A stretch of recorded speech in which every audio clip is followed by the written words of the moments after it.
Andrea Walton.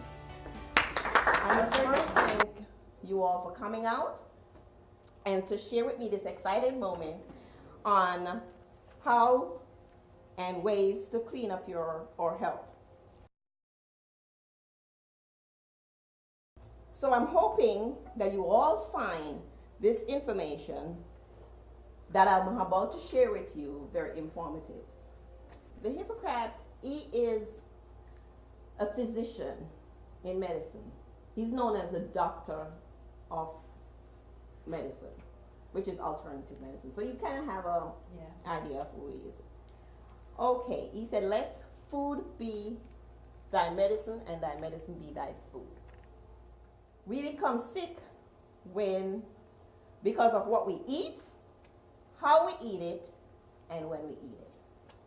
What we eat, when we eat, how we eat.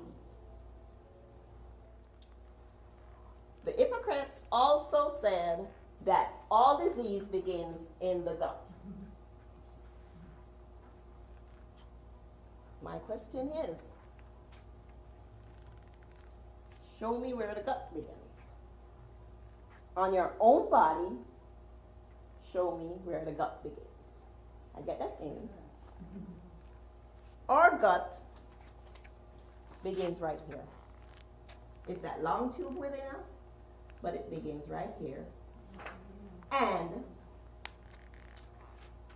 let me read this. All disease begin in the gut. The gut is that long tube inside of us that starts from our mouth and ends at our back passage. So all of that is the gut. And this is why we need to make better choices in what we eat. Better choice of food, in what we eat. Now let's look at this. The human gut contains 10 times more bacteria than the human cells in the entire body.